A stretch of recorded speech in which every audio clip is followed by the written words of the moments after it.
फक्त मीडियासमोर येण्याकरता हा प्रपंच केला असतो। मला असं वाटतं की एवढे सारे मीडिया आहे महाराष्ट्रामध्ये, सर्व मीडियाच्या माध्यमातून झालं तर बरं होईल। अजितदादांनी काल भाजपवर अप्रत्यक्ष टीका केली। पुणे महानगरपालिकेत भाजपची खूप मोठी आहे, भ्रष्टाचाराचे आरोप केले। तुमच्यासोबत एकीकडे सत्तेत आहे, दुसरीकडे काहींच्या प्रॉपर्टीज एवढ्या कशा वाढल्या अशा पद्धतीचा आरोप भाजपच्या पदाधिकाऱ्यांवर केला। मला असं वाटतं की आम्ही असं ठरवलं आहे,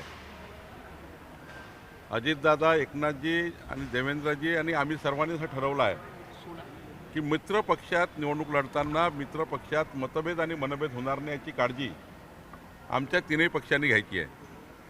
तर अजितदादा असे का बोलले मला माहीत नाही, त्यांनी बोलायला नको आहे।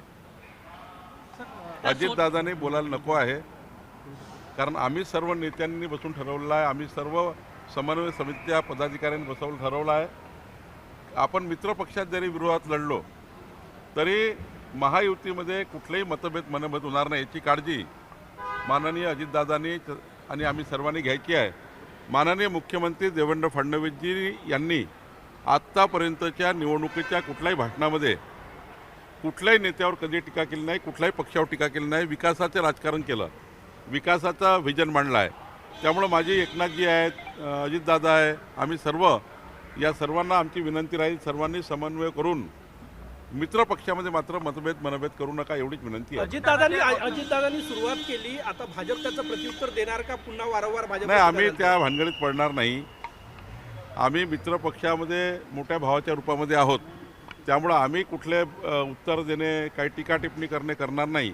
पण अजितदादाला माझी विनंती आहे किंवा सर्वांनाच माझी विनंती आहे मित्र पक्षातल्या सर्व पक्षांना की आपसामध्ये समन्वय, मतभेद आणि मनभेद हे होणार नाही याची काळजी घेतली पाहिजे। सोलापूरमध्ये एका मनसैनिकाची काल हत्या झाली। भाजपच्या प्रभाग 2च्या तिथल्या जे नगरसेवक उमेदवार आहेत त्यांच्यावरही गुन्हा या प्रकरणी दाखल नाही, ठीक आहे, जर तिथे काही स्थानिक वाद झाला असेल आणि तिथे जर घटना घडली असेल तर पोलीस त्याचा तपास करतील आणि पोलीस त्याच्यावर कारवाई करतील, भाजपचा राव की काँग्रेसचा राव।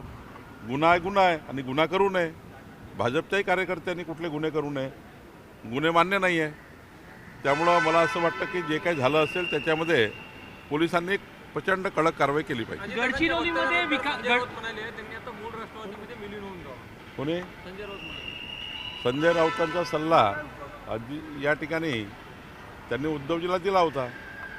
उद्धवजीची काही फसगत झाली, उद्धवजीची जे काही महाराष्ट्रात स्थिती झाली त्याला जबाबदार जे लोक आहेत त्यांना अजितदादांना सल्ला द्यायची गरज नाही आणि अजितदादा काही त्यांचा सल्ला घेणार नाही असं दिसतं मला। तुम्ही आज चंद्रपूरच्या दौऱ्यावर आहात, चंद्रपुरात जवळपास 17 जणांना उमेदवारीच दिली नाही पक्षाने ठरवू नये, आज तिथे वाद होण्याची शक्यता आहे, तुम्ही कशी समजून? नाही, कुठं वाद होणार नाही, भारतीय जनता पार्टीचा कार्यकर्ता काही वाद करणार नाही।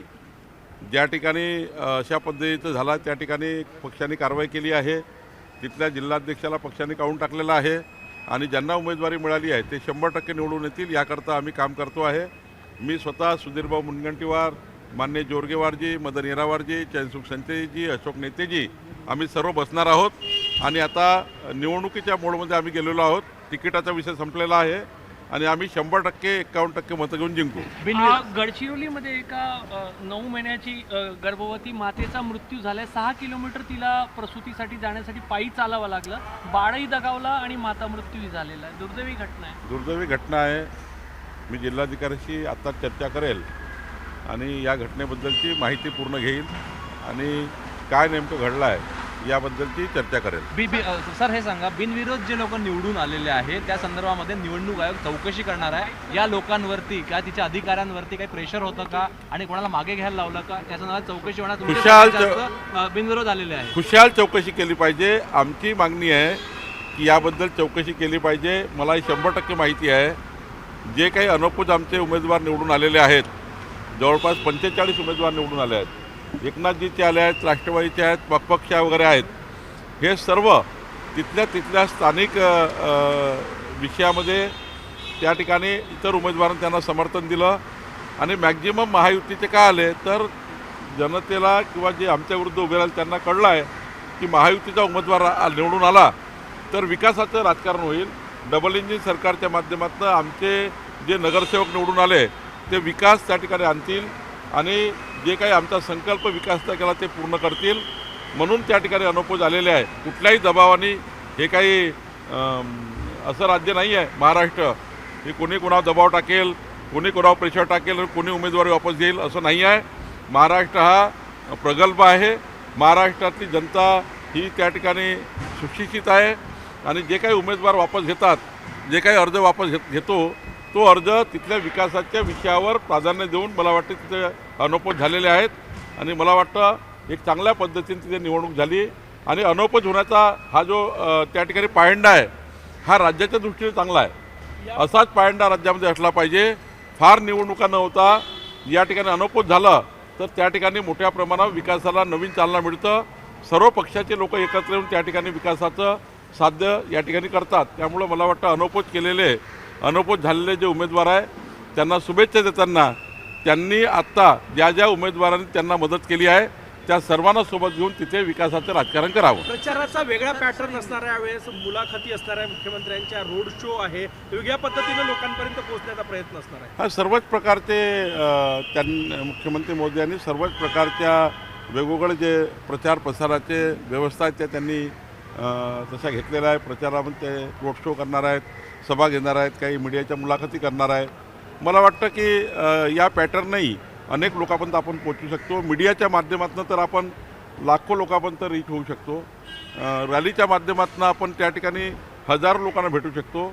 सभेच्या माध्यमातून काही ठराविकच लोक सभेमध्ये येतात, पण रोड रॅली केली तर रॅलीच्या माध्यमातून जनतेला परस्पर भेटता येतं आणि मीडियाच्या माध्यमातून आपल्याला माहिती आहे की घरापर्यंत पोहोचता येतं. सर बीजेपी किस मुद्दे पर चुनाव लड़ेगी? विकास के मुद्दे पर चुनाव लड़ेगी. विकसित महाराष्ट्र का संकल्प देवेंद्र जी ने किया है, उस संकल्प पे चुनाव लड़ेगी और विकसित महाराष्ट्र के साथ महानगर पालिका और नागरिक क्षेत्र ये भी विकसित होने का एजेंडा हमारे देवेंद्र जी और हमारी मोदी जी की सरकार ने बनाया है. तो डबल इंजन सरकार ही हमारे महाराष्ट्र का विकास कर सकती है. यही मुद्दा एजेंडा है, ये एक मुख्य एजेंडा है. बंडखोरी बार बार विदेश जाते हैं, इंडिया छोड़ के का कांग्रेस खत्म हो रही है, ऐसे नहीं लगता? राहुल गांधी विदेश क्यों जाते हैं ये आपको उनकी मुलाकात लेके पूछना पड़ेगा. भाऊ काय सांगा, नागपूरमध्ये बंडखोरी मोठ्या प्रमाणात आहे. काल किसन गावंडे नावाच्या तुमच्या उमेदवाराला लोकांनी बंद करून ठेवलं. बंडखोरी दोन चार ठिकाणी आता राहिलेलं आहे. 4च ठिकाणी बंडखोरी आता राहिलेली आहे. अपक्ष लोक लढलेले आहेत. त्यांनाही आम्ही शेवटपर्यंत समजवू आणि शेवटपर्यंत त्यांची उमेदवारी आम्हाला कसं त्या ठिकाणी समर्थन मिळेल याची आम्ही काळजी घेऊ. 4च आता उमेदवार असे आहेत जे आमच्या पक्षाचे अपक्ष उभे आहेत. त्यांना शेवटपर्यंत आम्ही समजावू. Thank you sir.